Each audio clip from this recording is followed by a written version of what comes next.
সাগরের নোনা জল থেকে উঠল একে একে লাখ টাকা।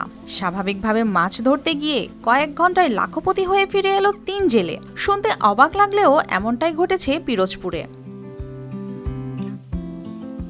বঙ্গোপসাগরের ৩ জেলের জালে উঠে আসে বিরল প্রজাতির প্রায় ১৮০ পিস লাক্ষা মাছ, যা পিরোজপুরের পাড়েরহাট মৎস্য অবতরণ কেন্দ্রে বিক্রি হয়েছে ৪০ লাখ টাকায়।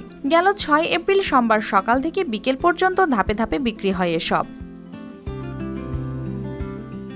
মৎস্য কেন্দ্র থেকে জানা যায়, বাদুরা গ্রামের ৩ জেলের জালে ধরা পড়ে মাছগুলো, যার প্রতিটির ওজন ১০ থেকে ২২ কেজির মধ্যে।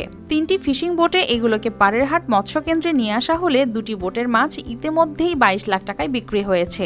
বাকি সব ১৩ থেকে ১৫ লাখ টাকা বিক্রির আশা করা হচ্ছে। দুইটা বোটে একটা পাইছে ৫০ পিস, একটা পাইছে ৫৯ পিস, এবং একটা ১০ থেকে ১১, একটা পাইছে ১০ লাখ আর একটা ১১ লাখ।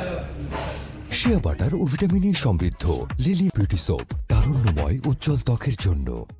এই দুইটা টলার মাছ বিক্রি হয়েছে এবং এই মাছ পাইয়ে তারা খুব আনন্দিত।